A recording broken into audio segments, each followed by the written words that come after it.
The Whitmore mansion stood like a crown jewel on Pemberton Hill, its white columns gleaming in the afternoon sun, its manicured gardens stretching across 5 acres of the most expensive real estate in the city. Inside those walls lived Charlotte Whitmore, tech heiress and venture capitalist, a woman whose name commanded respect in boardrooms across 3 continents. Her life was perfect, her reputation untouchable. Her 4-month-old daughter, Grace, was meant to complete the picture of success she'd carefully constructed over 38 years. But something was wrong. Terribly, inexplicably wrong. Before we go any further, comment where in the world you are watching from, and make sure to subscribe because tomorrow's story is one I don't want to miss it.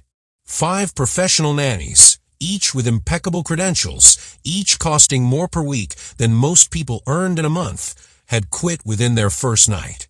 Not their first week. Their first night. And not one of them would explain why. They'd simply packed their designer luggage, refused their generous signing bonuses, and disappeared into the darkness before dawn, their faces pale, their hands trembling as they rushed toward their cars. The employment agency had started refusing Charlotte's calls. Word was spreading through the exclusive network of elite childcare professionals. Something about the Whitmore baby made grown women flee in terror. And the one person who would finally uncover the truth? She was the one person no one was paying attention to. Charlotte Whitmore wasn't accustomed to failure. The daughter of Silicon Valley royalty, she'd inherited her father's company at 25 and quadrupled its value within a decade. Her husband, Marcus, was a cardiovascular surgeon whose patient list read like a Forbes 500 directory.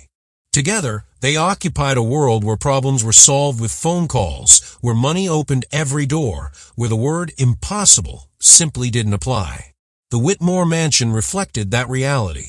12 bedrooms, 14 bathrooms, a nursery that had been featured in Architectural Digest, all soft pastels and imported Italian furniture, a chandelier crafted from Murano glass hanging above a custom crib that cost more than a luxury sedan.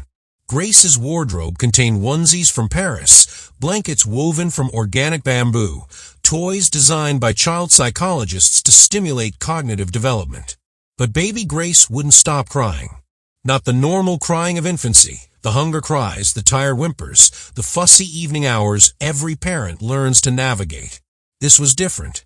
Grace would scream for hours, her tiny face turning purple, her body rigid with what seemed like agony.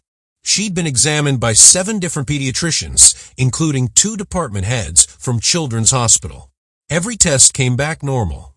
Healthy lungs, perfect digestion, no signs of colic or reflux or any of the usual culprits. Some babies are just difficult, the doctor said with sympathetic smiles that Charlotte had learned to hate. She'll grow out of it.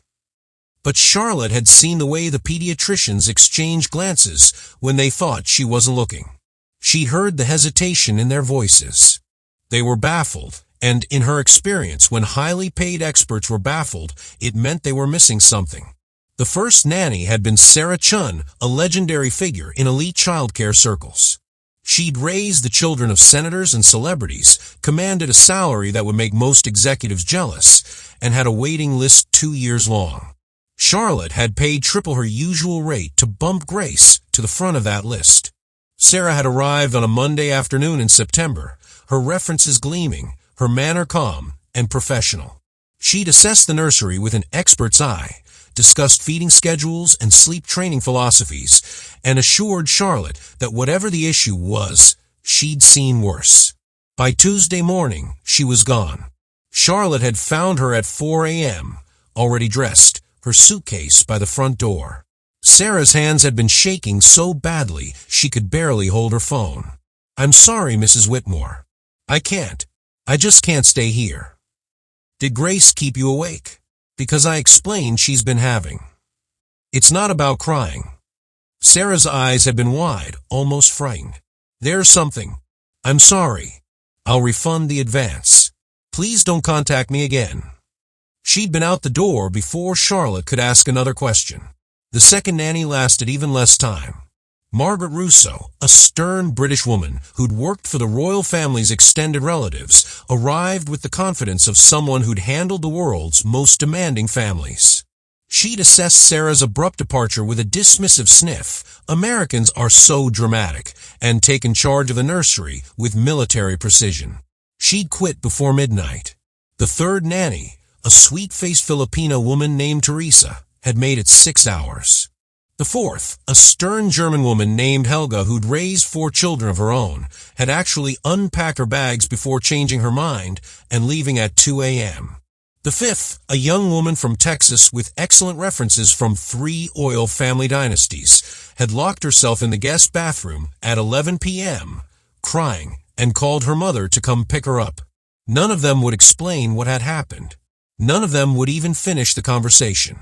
When Charlotte tried to press them, they'd simply shake their heads, their faces pale, and hurry away as if the house itself was cursed. After the 5th departure, the Sterling Elite Nanny Agency, the most exclusive child care placement service on the East Coast, had called with devastating news. "Mrs. Whitmore, I'm afraid we can't send anyone else." The director's voice had been sympathetic, but firm. "Word has gotten out. Our nannies are, well, they're refusing the placement. I'm sure you understand." Charlotte had hung up feeling something she hadn't experienced since she was a child: helplessness. That's when Marcus suggested they focus on the basics. "We don't need a nanny right now," he'd said, pulling Charlotte into an embrace. "We need help with the house so you can focus on Grace yourself, just until we figure out what's going on." Charlotte had resisted at first. The idea of managing Grace alone terrified her, especially with the baby's constant, inexplicable distress. But Marcus was right. They needed a different approach. They needed to eliminate variables. They needed household help who wouldn't be intimidated by Grace's crying. The housekeeping agency sent Maria Santos over. She arrived on a gray October morning, stepping out of a decade-old Honda Civic with a quiet dignity that somehow made the car look more respectable than apologetic. Maria was in her early 50s, her dark hair pulled back in practical bun, her clothes clean but obviously worn. She carried a small bag with backup shoes and a cardigan, the careful preparedness of someone who'd worked in enough wealthy homes to know that air conditioning could run Arctic in summer and heating could fail in winter. "Mrs. Whitmore." Her handshake was firm, her English accented but clear. "I'm Maria. The agency said you needed help with general housekeeping." Charlotte had explained the situation carefully: the baby, the crying, the strange situation with the nannies, the fact that things were unusual. She'd watched Maria's face for signs of the same fear she'd seen in the nanny's eyes. But Maria had simply nodded. "Babies cry," she'd said simply. "This doesn't scare me. I raised 4 children. I've heard every kind of crying there is." There was something steady about her, something grounded. Charlotte had felt a flutter of hope. "The pay is standard housekeeping rate," Charlotte had explained. "You'd handle cleaning, laundry, light meal prep, nothing involving Grace directly. I'll manage the baby myself. You'd be here 6 days a week, 8-hour shifts." Maria had accepted with a simple nod. No negotiations, no demands for premium pay like the nannies had commanded. Just quiet acceptance and a readiness to work. She'd started that afternoon. For the first few days, Maria moved through the Whitmore mansion like a ghost, present but unobtrusive, efficient but invisible. She cleaned the already spotless rooms with thoroughness that bordered on reverence, treating each piece of expensive furniture like it belonged in a museum. She learned the household routines quickly. Marcus's preference for his coffee at exactly 6 a.m., Charlotte's need for the kitchen to be cleaned by 10 p.m., the specific organic cleaning products they required. But she also did something the others hadn't done. She paid attention, not just to her tasks, but to the rhythms of the house, to the patterns, to the small details that people in positions like hers, people who are often treated as part of the furniture, were uniquely positioned to observe.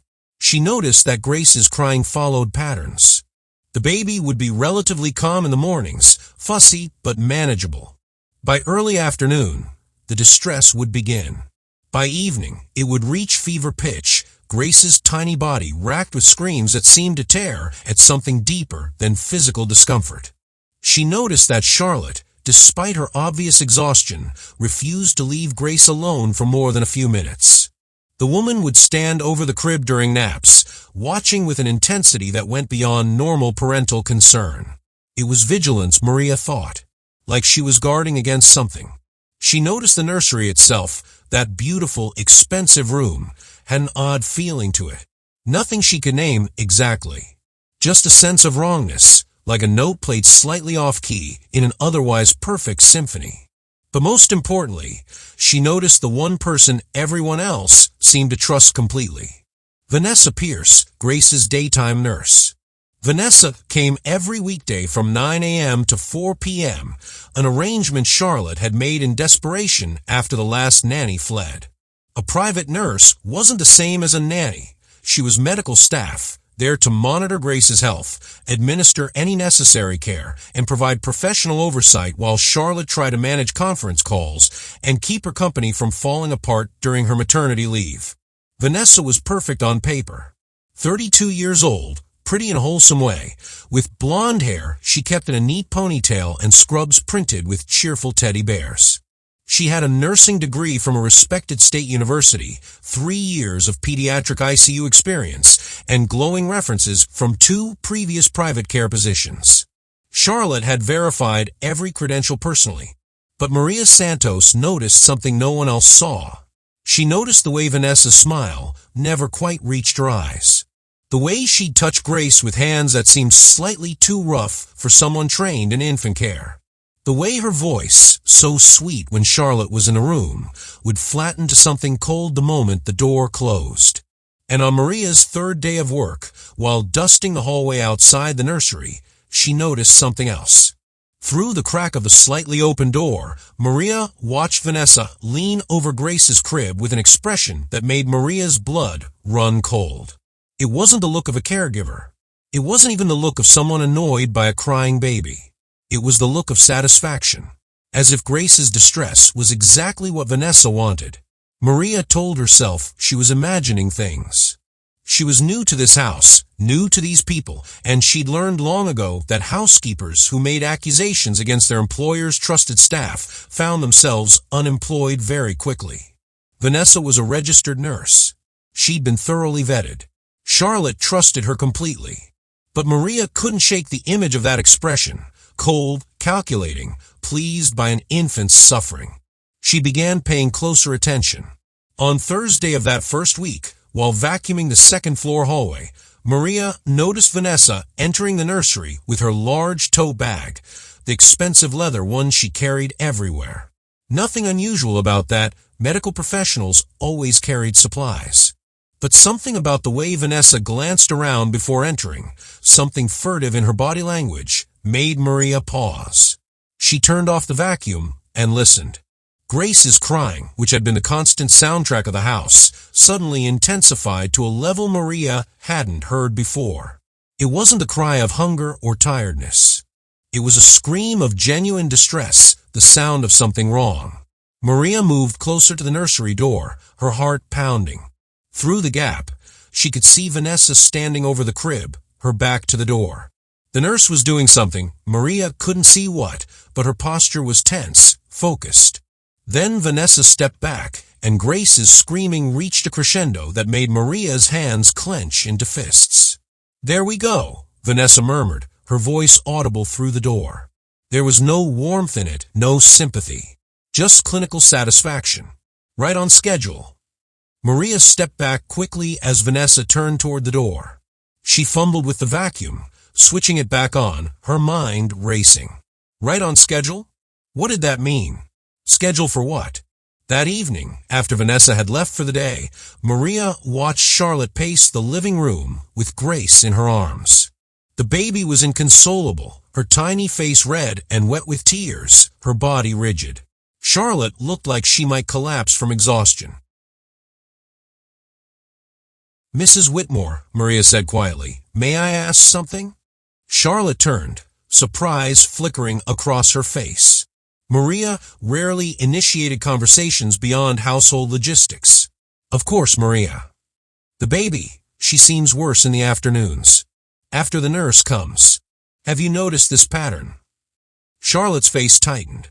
The doctors say some babies have evening fussiness. It's normal. But it starts earlier. Around lunchtime, yes. Charlotte paused, really considering the question for the first time. Yes, actually. She's usually calmer in the mornings. By noon or 1, it starts getting bad. Her eyes widened slightly. You think it has something to do with Vanessa? Maria felt her stomach clench. This was the moment. Speak up and risk everything, or stay silent and safe. I don't know, Mrs. Whitmore. I'm not a medical person. I notice patterns. It's probably nothing. But the seed was planted. Maria could see Charlotte thinking, reviewing her memories of the past few weeks. Vanessa has been wonderful, Charlotte said slowly, but there was uncertainty in her voice now. She's so professional. The agency vouched for her. Her references were perfect. Of course, Maria said quickly. Like I said, it's probably nothing. I shouldn't have mentioned it. But that night, Maria couldn't sleep. She kept seeing that expression on Vanessa's face and kept hearing those words, right on schedule. Friday morning arrived with the first hints of autumn chill. Maria arrived at 7 a.m., as usual, and was surprised to find Charlotte already awake, still in her robe, dark circles under her eyes. Grace slept better last night, Charlotte said, hope flickering in her voice. From midnight to 5. That's the longest stretch she's managed in 2 months. Maria felt something twist in her chest. That's wonderful, Mrs. Whitmore. Maybe we're turning a corner. Maybe whatever was wrong is resolved. Charlotte looked like she wanted desperately to believe this. But at 9 a.m., Vanessa arrived with her usual cheerful greeting and that professional smile. Within an hour of her entering the nursery for Grace's morning assessment, the baby's crying began. Maria was cleaning the adjacent bathroom when she heard it start, not gradually, but suddenly, as if a switch had been flipped. She set down her cleaning supplies and moved quietly to the hallway. The nursery door was cracked open about 2 inches. Through that narrow gap, she watched. Vanessa was standing by the changing table, Grace lying on it, in just a diaper. The nurse had a small bottle in her hand, something from her bag, not from the nursery's supply of formula or medicine. As Maria watched, Vanessa dipped her finger in the bottle and rubbed something on Grace's skin, along her arms and chest.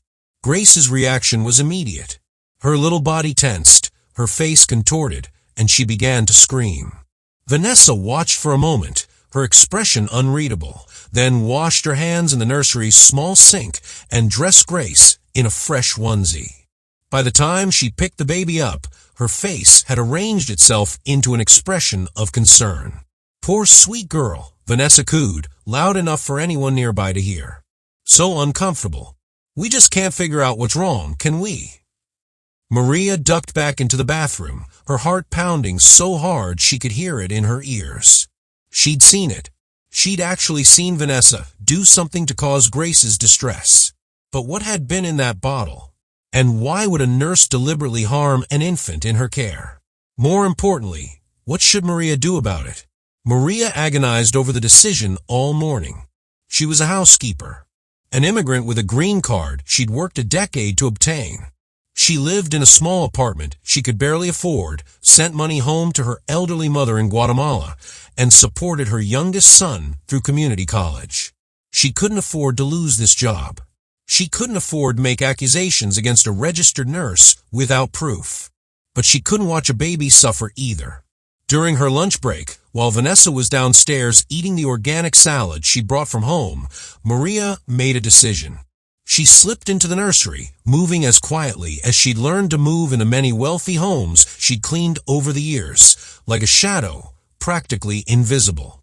Grace was asleep in her crib, her face still blotchy from crying, her tiny chest rising and falling with occasional hitching breaths. Maria's heart clenched. She looked so small, so vulnerable. Maria turned her attention to the room, looking for what? Evidence.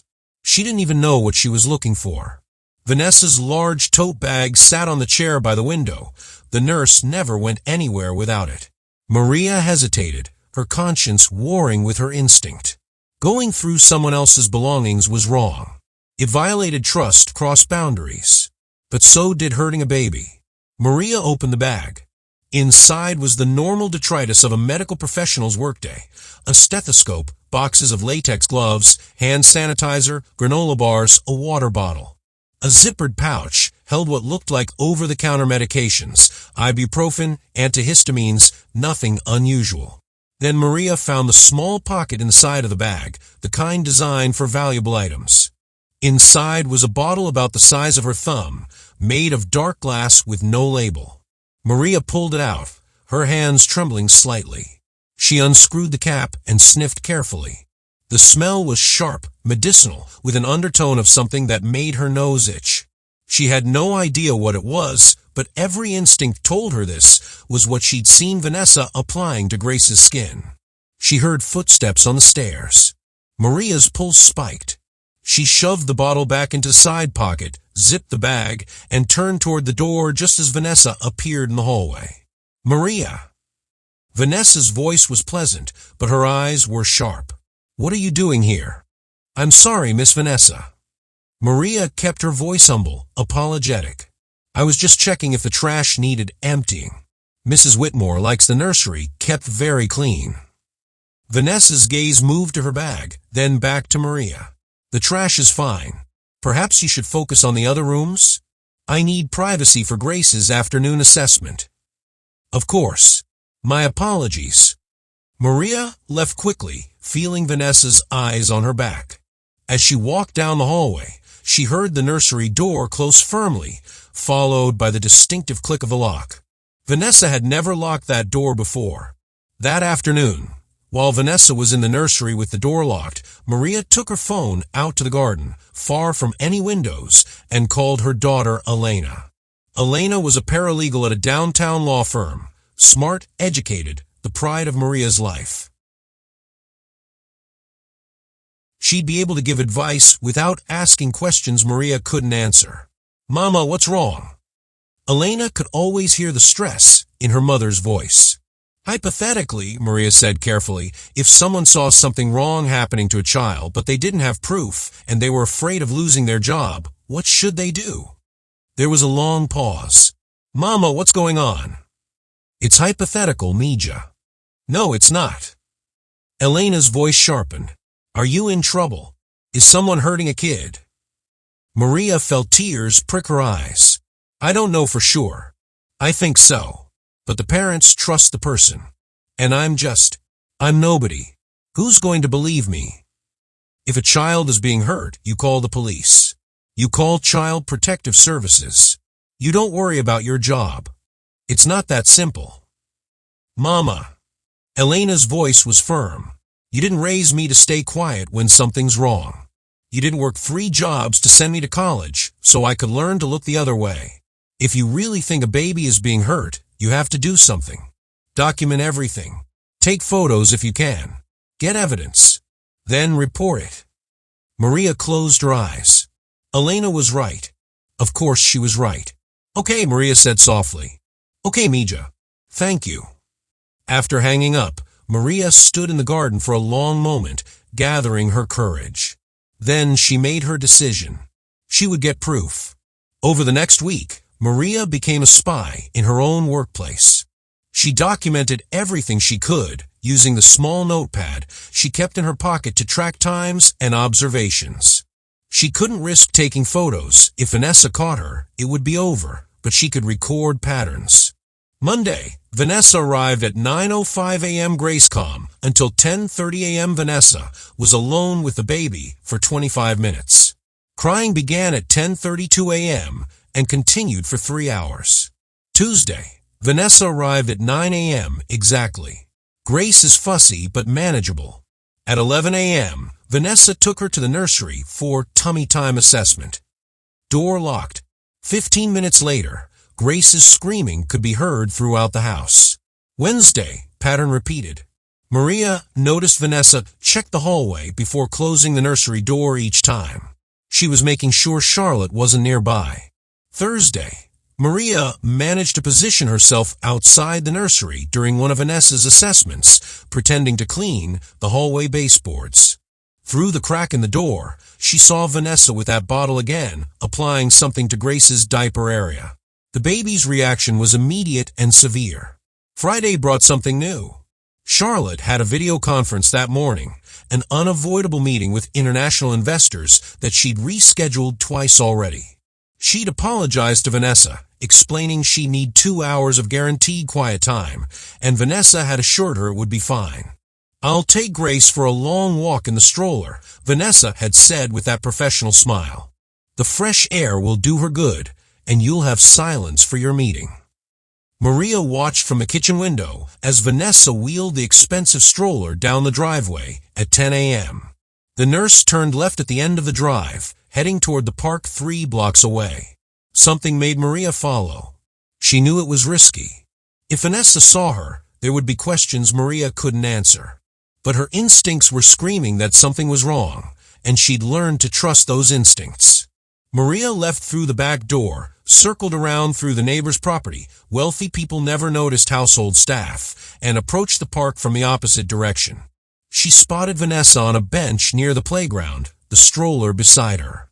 Grace was crying, but not the agonized screaming she did at home. This was a normal baby fussing. Uncomfortable, but not in severe distress.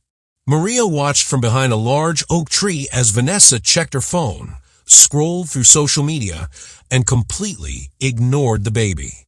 For 40 minutes, Vanessa sat there, occasionally glancing at Grace, but making no effort to comfort her. It was as if the nurse was waiting for something.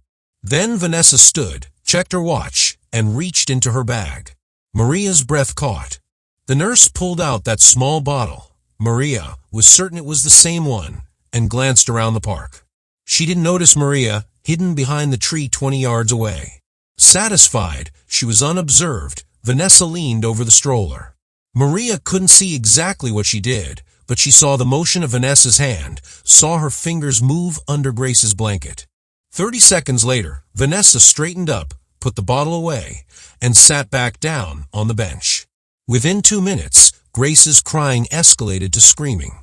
Vanessa pulled out her phone and made a call.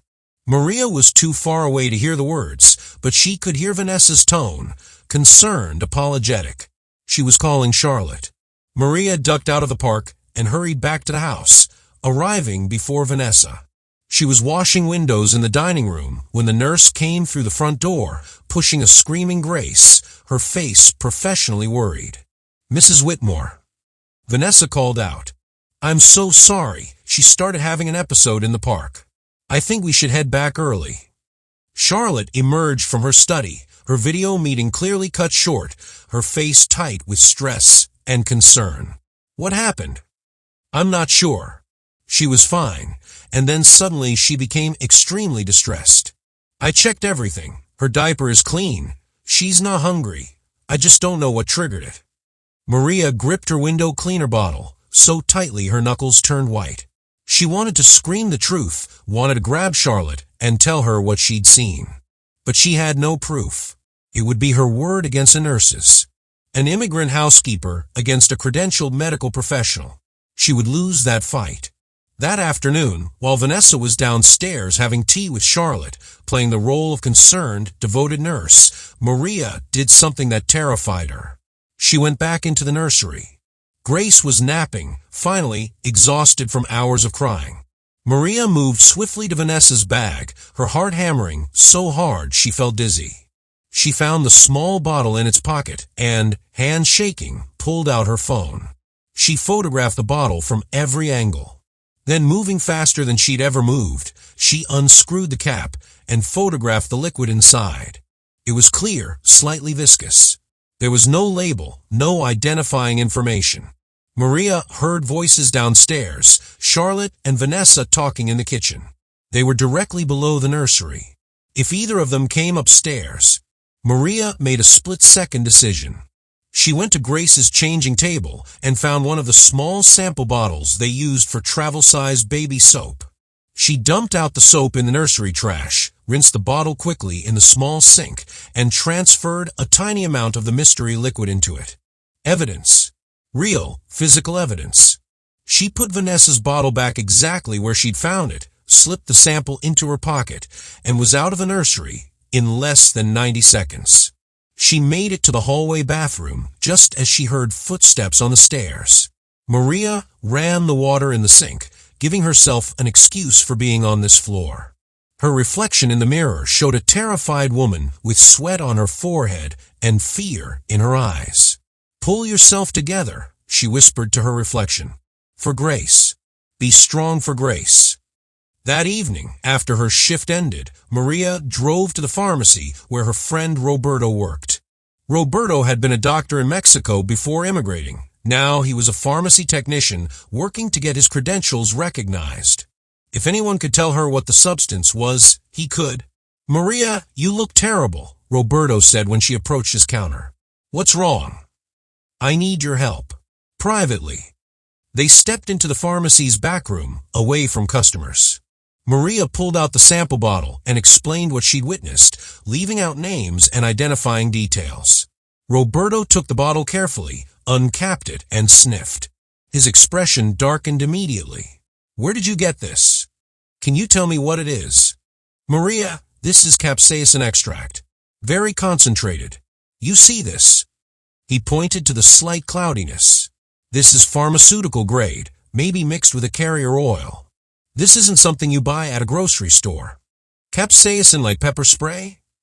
"Like the compound that makes peppers hot, yes. But much stronger. If you put this on skin, especially baby skin, which is so sensitive," Roberto's face was grave.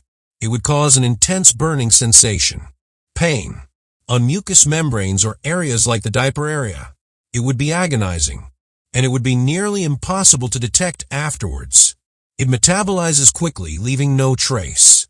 Some irritation maybe, but a doctor would probably assume it was normal diaper rash or dry skin." Maria felt like she might be sick. How would someone get something like this? You can order concentrated capsaicin online. It's used in some medical applications in research labs. It's not illegal to possess. But using it on a baby? Roberto handed the bottle back to her like it was radioactive. "That's torture, Maria. That's deliberate torture of an infant. I need you to test it. Officially. Can you do that?" "I need to send it to a lab. That costs money and it takes time."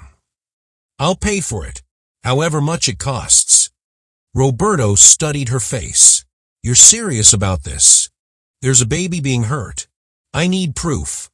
"Okay, give me a sample. I'll send it to a friend who works at a private lab. He'll run it discreetly. Maybe 3 days for results." 3 days. Maria could protect Grace for 3 days.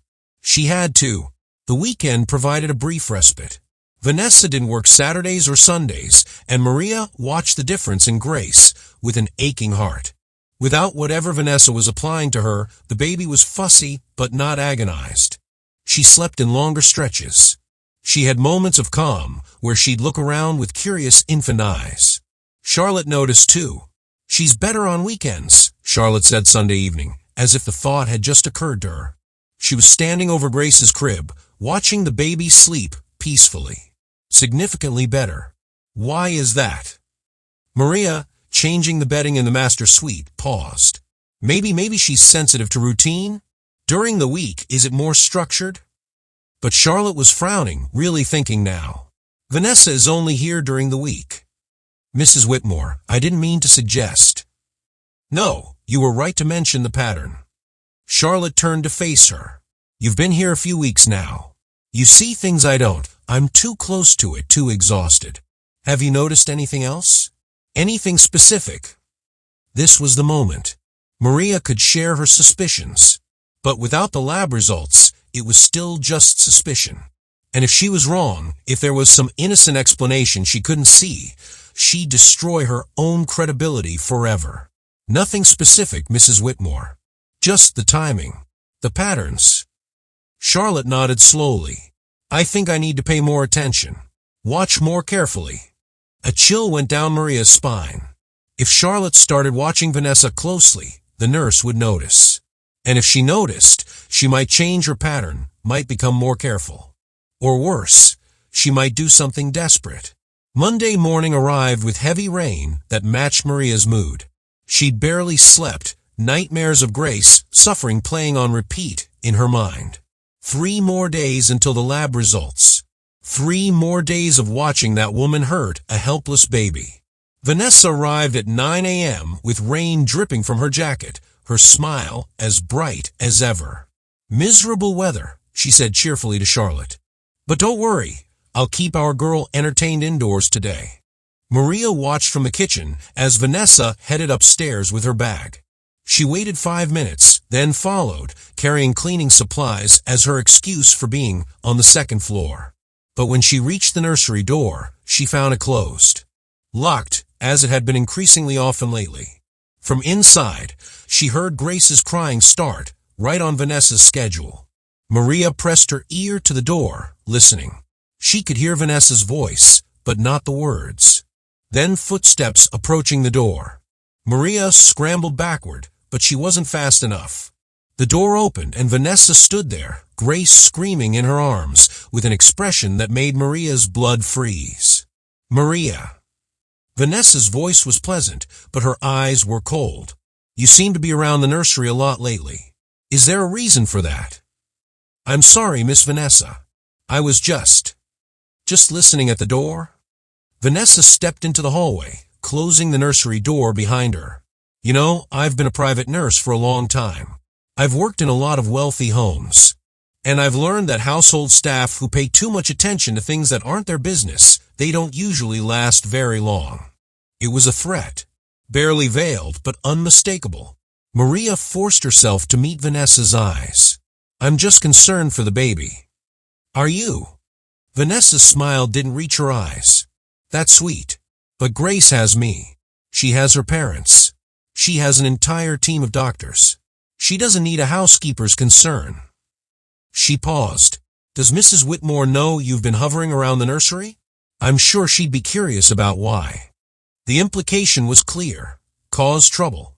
And Vanessa would make sure Maria looked like the problem. "I apologize if I overstepped," Maria said quietly, lowering her eyes in a submissive gesture that made her stomach turn. "It won't happen again." "Good."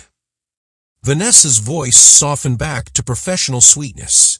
"I'm sure we can both just focus on our jobs, right? You clean the house, I care for the baby. Simple." Maria nodded and retreated to the master bedroom, her heart pounding. Through the wall, she could still hear Grace's agonized screaming. She had 2 more days until the lab results. 2 more days of pretending she didn't know what was happening. But what she just learned was perhaps even more valuable than the evidence. Vanessa knew Maria was suspicious, which meant Vanessa would be watching her now, too. The hunter had become aware of the prey, and that made everything more dangerous. Tuesday passed in a fog of tension. Maria cleaned the house mechanically, hyper-aware of Vanessa's movements upstairs. The nurse had become more secretive, keeping the nursery door locked at all times, even when Charlotte was home. When Charlotte asked about it, Vanessa had a ready excuse. "Grace has been so overstimulated lately. I'm creating a calmer environment with fewer interruptions." Charlotte had accepted this without question. But Maria noticed something new. Vanessa had started watching her. When Maria was in the kitchen, she'd sometimes turn to find the nurse standing in the doorway, observing her with that cold, calculating expression. When Maria went upstairs to clean, Vanessa would find reasons to step into the hallway, checking what rooms Maria was in. It felt like living under surveillance.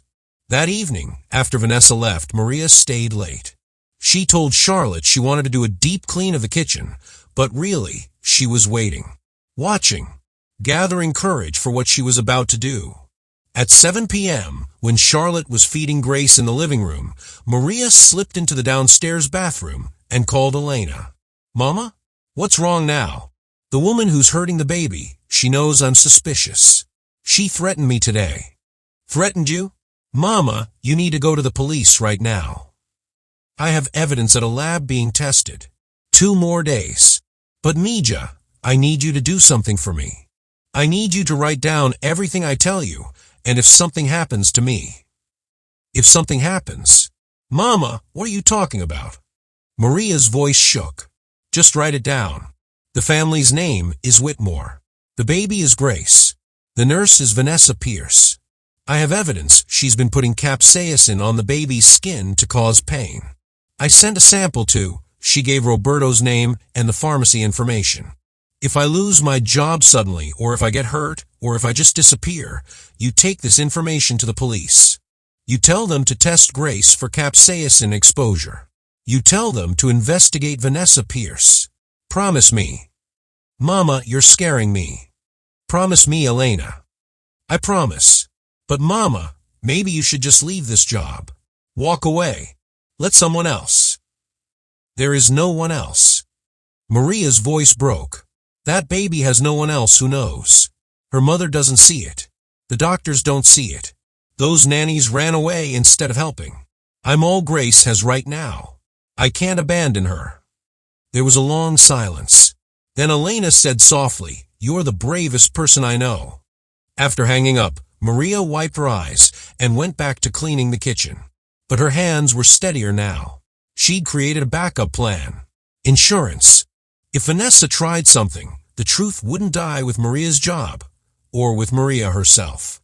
Wednesday morning brought the worst development yet. Maria arrived at 7 a.m. to find Charlotte in the kitchen, still in her pajamas, her face ashen. "Maria, I need to talk to you." Maria's heart plummeted. This was it. Vanessa had complained about her. She was being fired. "Mrs. Whitmore, if this is about..." "Vanessa called me last night." Charlotte's voice was tight.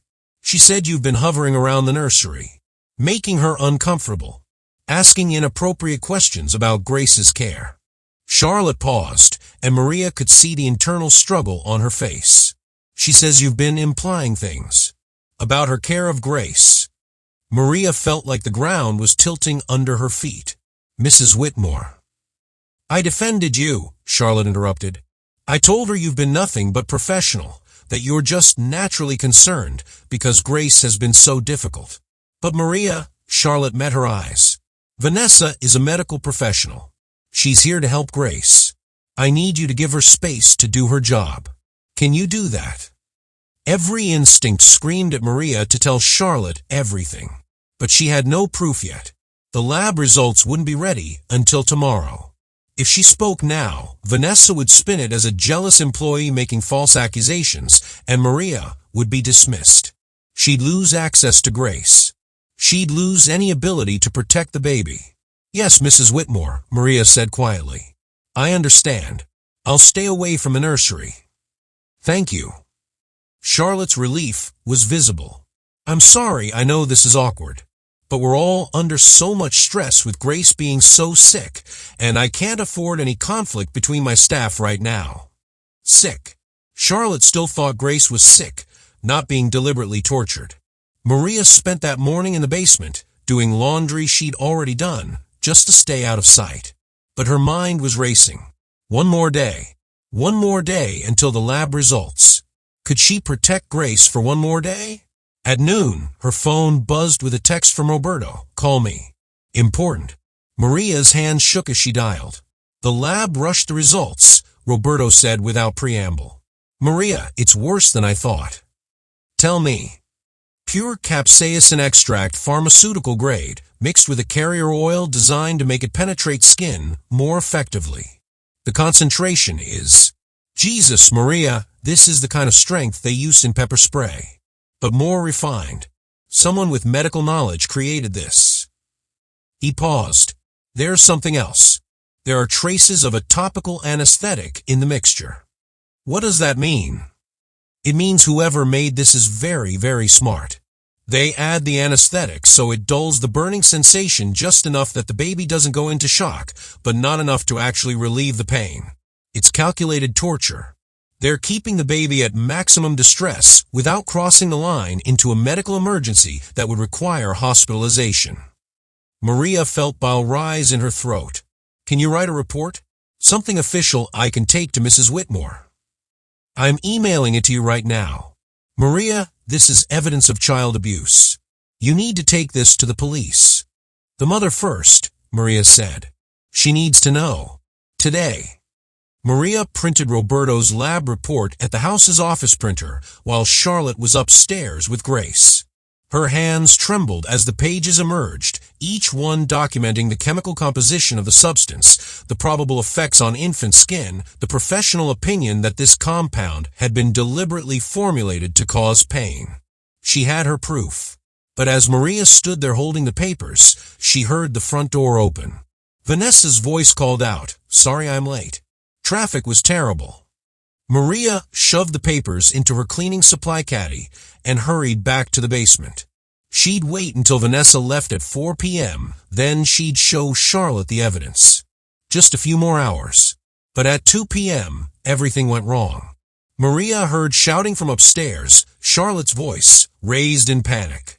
Then Vanessa screams, "Call 911. Something's wrong with Grace." Maria dropped her laundry basket and ran. She found Charlotte in the nursery, cradling Grace, whose tiny body was covered in angry red welts, her skin blotchy and inflamed. The baby was screaming, but it was a weak scream now, exhausted and terrified. Vanessa stood nearby, her face a perfect mask of shock and concern, her phone already to her ear. Yes, 4-month-old female, sudden onset of severe skin reaction. What happened? Charlotte's voice was breaking. What happened to her? I don't know. Vanessa's performance was flawless. I was changing her diaper, and the rash just appeared so fast. I've never seen anything like this. Maria stared at Grace's skin. She'd seen diaper rash before. She'd raised 4 children. This wasn't a diaper rash. This was a chemical burn. This was what happened when capsaicin was applied too heavily, when someone got sloppy or desperate. And suddenly Maria understood. Vanessa had known she was running out of time. She'd known Maria was suspicious, and Charlotte was starting to question the patterns. So she'd escalated. She'd applied too much of her poison, trying to create a medical emergency that would either hospitalize Grace or reinforce the narrative that the baby was genuinely, mysteriously ill. But she'd miscalculated. She'd left visible evidence. "Mrs. Whitmore," Maria said, her voice cutting through the chaos. "Don't let the baby go to the hospital with her." Everyone turned to stare at her. "What?" Charlotte looked stunned. "Maria, what are you talking about? Don't let Miss Vanessa go to the hospital with Grace. Please. Trust me." Vanessa's expression flickered. Just for a second, Maria saw rage flash across her face before the professional mask returned. "Maria, you're overstepping." "I have proof," Maria said loudly. She pulled the lab report from her pocket, where she'd moved it from a caddy. "I have proof she's been hurting Grace. This rash isn't sudden. It's capsaicin burns. She's been poisoning the baby for weeks." The room went silent except for Grace's weak crying. Charlotte looked between Maria and Vanessa, her face white with shock. That's insane. Vanessa wouldn't." "Check her bag," Maria said. "There's a bottle. A small bottle with clear liquid. That's what she's been putting on Grace's skin." "This is ridiculous," Vanessa said, but her voice was too high, too sharp. "I'm a registered nurse. I would never." "Then let Mrs. Whitmore check your bag," Maria said steadily. "Right now. Prove me wrong." Vanessa's eyes went cold. For a moment, Maria thought she'd see that same face she'd glimpsed in the nursery, calculating, cruel, satisfied by suffering. But then Vanessa's expression changed to one of hurt innocence. "Of course you can check my bag," she said to Charlotte. "This is obviously a misunderstanding." But as Charlotte moved toward the bag, Vanessa grabbed it first. "Let me get it for you." "No," Charlotte said sharply. She snatched the bag from Vanessa's hands. The nurse's face went pale. Charlotte opened the bag and found the side pocket. Her hands were shaking as she pulled out the small dark glass bottle. She uncapped it, sniffed, and immediately recoiled from the sharp, peppery smell. "What is this?" It's a personal medication," Vanessa said, but her voice was cracking now. "For my skin condition." "The lab report is in my pocket," Maria said to Charlotte. "It's capsaicin extract, mixed with chemicals to make it penetrate skin, made to cause pain." Charlotte read the first page of the report, then the second. Maria watched the color drain from her face, watched understanding dawn, watched horror replace confusion. "You've been hurting my baby," Charlotte whispered. "For weeks. You've been torturing my daughter." No, that's not." But Charlotte was already dialing 911 back, her voice shaking. "I need the police. I need to report child abuse. My daughter's nurse has been," her voice broke. Vanessa bolted for the door. Maria blocked her path. The nurse was younger and stronger, but Maria had rage on her side, weeks of bottled fury at watching an infant suffer. When Vanessa tried to shove past her, Maria grabbed her arm and didn't let go. "You're not going anywhere," Maria said through gritted teeth. They struggled in the doorway, Vanessa's professional mask finally dropping completely. Her face twisted with anger and desperation. She wasn't supposed to be his baby. Vanessa screamed suddenly, the words bursting out of her. "Marcus promised me. He said when he left his wife, we'd be together. He said we have a family." Charlotte froze, Grace still in her arms. "Marcus? My Marcus. We were together for 2 years. Vanessa's composure was completely gone now, tears streaming down her face. 2 years, and then you got pregnant, and he just dropped me. Like I was nothing. Like those 2 years meant nothing. He begged me not to tell you. Said it would destroy your family. Said if I stayed quiet, he'd make it worth my while." Maria's grip on Vanessa's arm tightened as the whole ugly truth spilled out. "But then I saw this job posting. Private nurse for his baby. His baby with you." Vanessa laughed, a broken, bitter sound. "I thought, why not? Why not make them pay? Make him see what it's like when things don't work out perfectly. Make you see that your perfect little family isn't so perfect. So you torture my child." Charlotte's voice was ice. "A baby? An innocent baby. She wouldn't stop existing." Vanessa was fully hysterical now. "Every time I looked at her, I saw everything he promised me and took it away. I just wanted her to be difficult, wanted her to make your life hard, wanted you to feel a fraction of what I—" The doorbell rang. Sirens wailed in the distance, getting closer. "Police!" someone shouted from downstairs. "Mrs. Whitmore." "Up here." Charlotte called back, her voice surprisingly steady. She looked at Maria. "Don't let her go." "I won't," Maria promised. As police officers pounded up the stairs, Vanessa seemed to deflate, all the fight going out of her. By the time the officers entered the nursery, she was weeping, repeating, I'm sorry, I didn't mean for it to go this far." But Maria saw her face when the officer pulled out handcuffs. For just a moment, Vanessa looked at Grace, still red-faced and covered in welts, and there was no remorse in her eyes. Only resentment that she'd been caught. The next 3 hours were a blur of police interviews, paramedics examining Grace, and the slow, painful unraveling of Vanessa Pierce's deception. The police found everything in Vanessa's apartment, more bottles of capsaicin mixture, detailed notes on Grace's reactions to different doses, even a journal where she documented her psychological reasoning. It was a chronicle of calculated cruelty, written in the neat handwriting of someone who'd convinced herself that causing an infant agony was a justified response to her own pain. Detective Sarah Morrison, who'd handled the case, showed Charlotte some of the journal entries while Maria sat nearby in the living room, holding Grace. The baby had been treated by paramedics. They'd washed off all the capsaicin, applied soothing creams, and confirmed that while the burns looked terrible, they would heal without permanent damage. Grace was already calming down, her cries diminishing to occasional whimpers. She writes about how the crying gave her satisfaction, Detective Morrison said quietly, pointing to one entry. How she felt like she was making things right by making her family suffer. Mrs. Whitmore, I've been doing this job for 15 years, and this is one of the most calculated cases of child abuse I've encountered. If not for your housekeeper, she looked at Maria, with respect. This could have gone on for months. Years even. Charlotte's hands were shaking as she held the journal.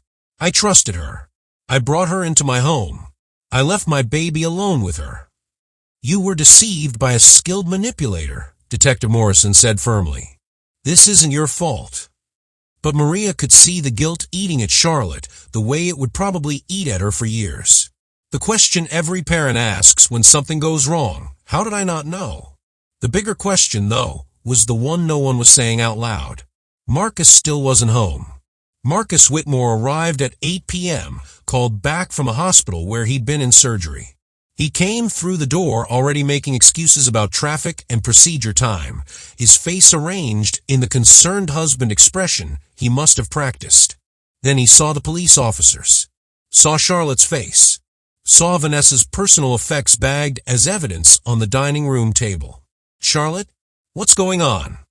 Charlotte looked at her husband, this man she'd built a life with, had a child with, trusted completely, and Maria watched something fundamental break in her expression. "Did you have an affair with Vanessa Pierce?" Charlotte's voice was eerily calm. Marcus went pale. "What? Who told you? Did you?"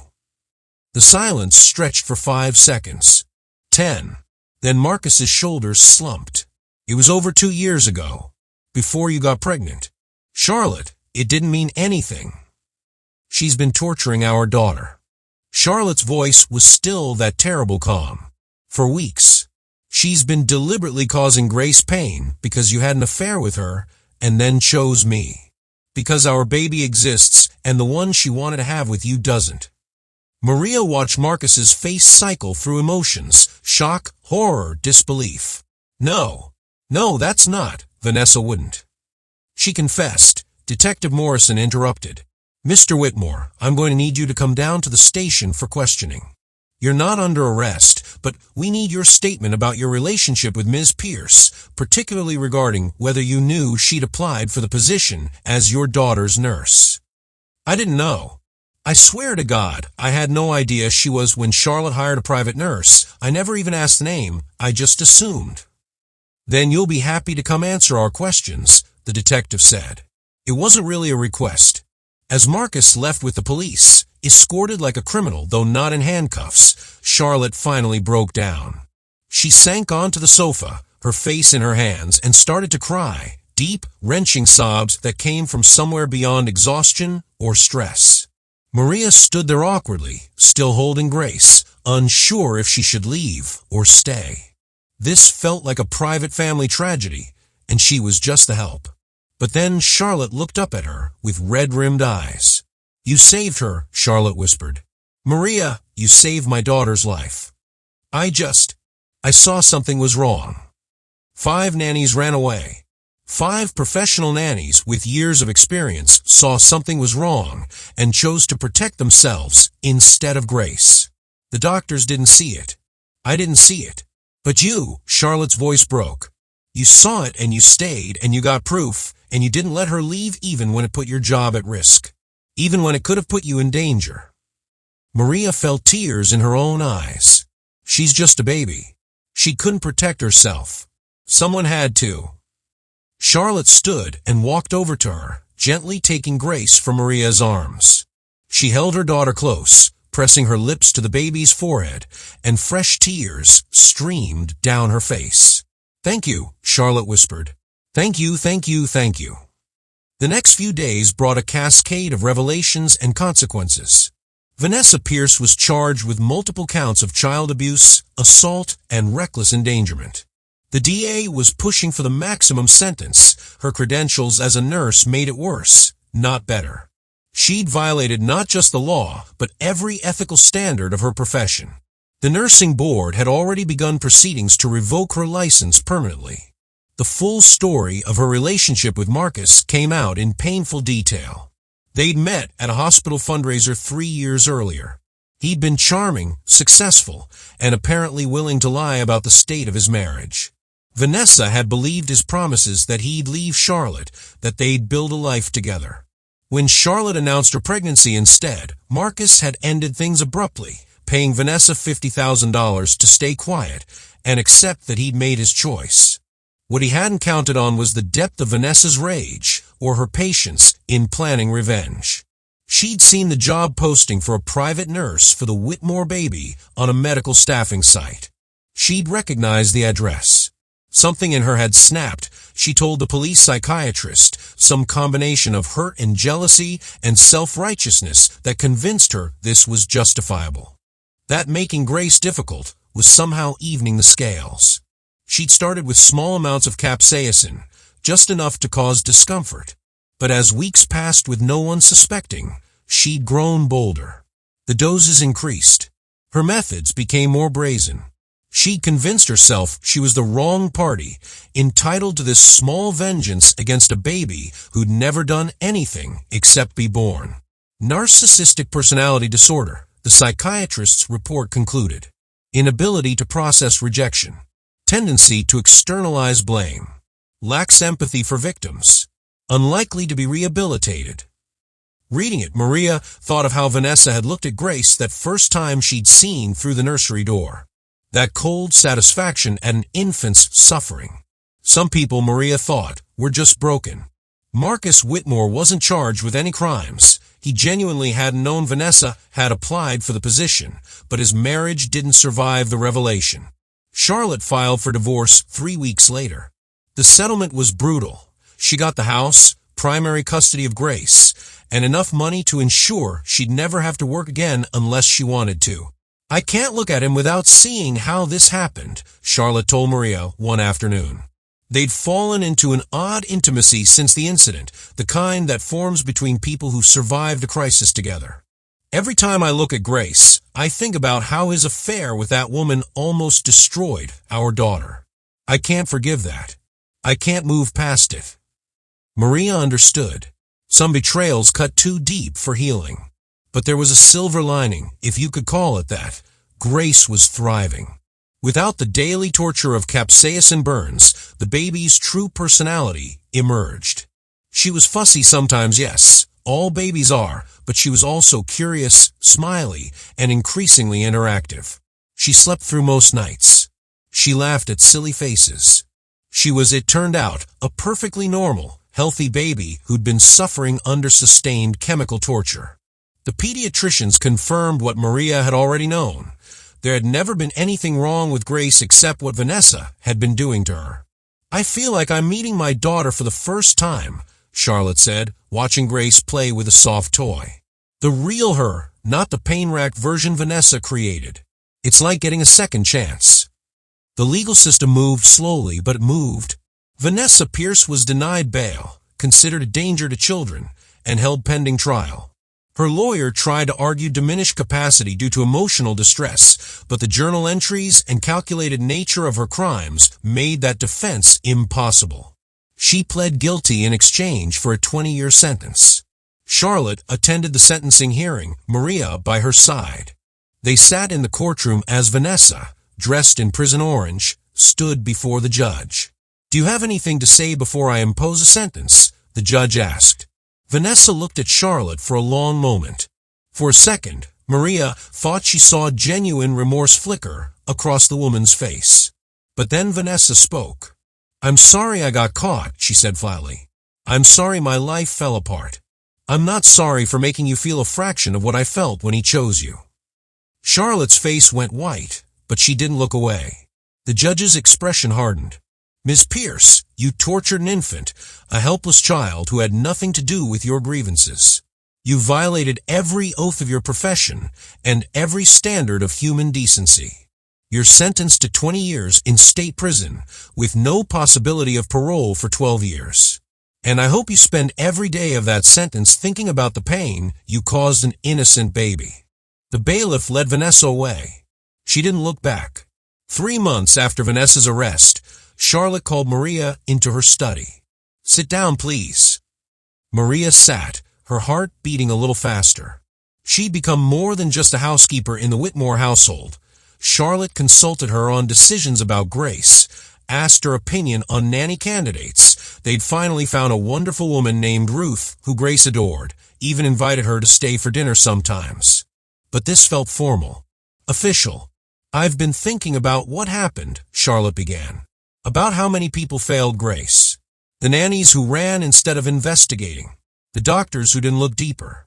Me who was so focused on finding experts that I didn't see what was right in front of me." She paused. "And then I think about you. You're not a medical professional. You're not trained in childcare. But you saw what was wrong, you investigated, you got proof, and you stopped it.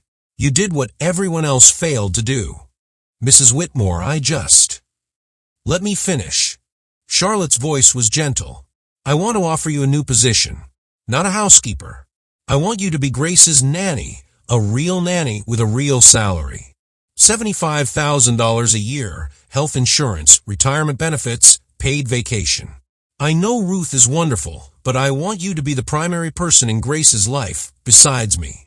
I trust you with her in a way I'll never trust anyone else. Maria felt tears spring to her eyes. $75,000 a year was more than she'd earned in her best 3 years combined. It would change everything: her apartment, her son's college prospects, her mother's medical care back in Guatemala. But more than that, it was recognition, respect, acknowledgement that she'd done something that mattered. I don't have any formal training, Maria said softly. You have something better. You have a heart that wouldn't let you look away when a child was suffering. That's worth more than any credential. Charlotte smiled. Say yes, Maria. Please. Yes, Maria whispered. Yes, of course, yes. Charlotte pulled her into an embrace, and Maria let herself cry. All the stress and fear and exhaustion of the past few months finally releasing in the safety of someone who understood. 6 months later, on a warm spring morning, Maria pushed Grace's stroller through the same park where she'd once watched Vanessa poison the baby. But everything was different now. Grace, 10 months old and thriving, babbled happily at the birds, her chubby hands reaching for the sun-dappled leaves overhead. Her face was bright and clear, unmarked by pain.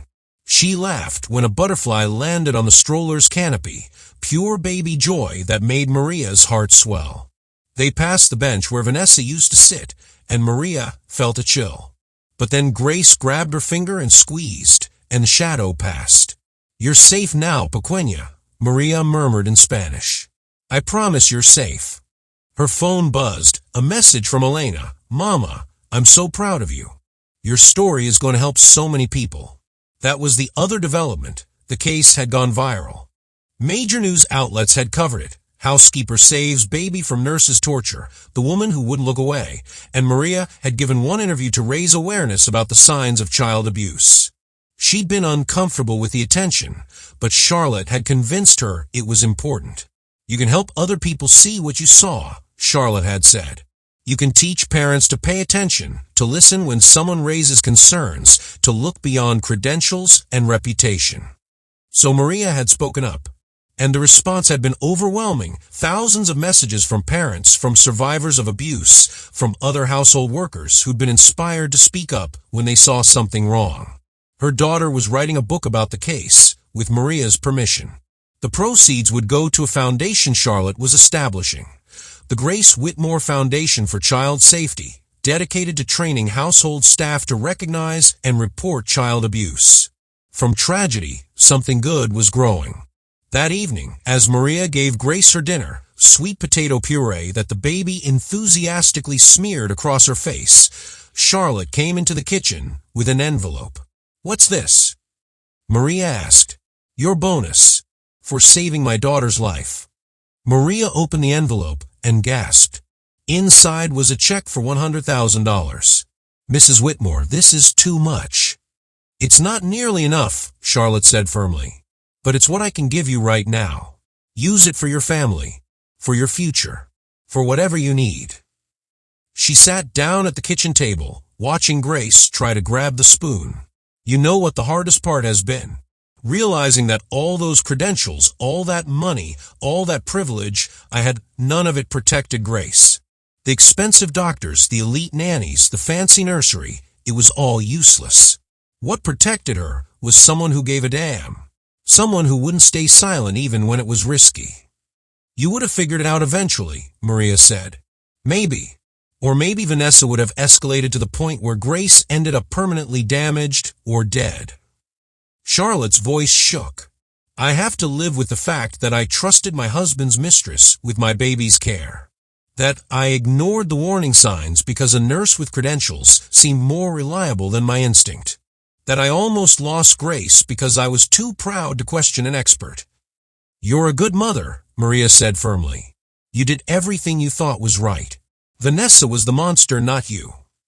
Charlotte wiped her eyes and smiled at Grace, who was now trying to feed Maria sweet potato. We're going to be okay. The three of us, we're going to be okay.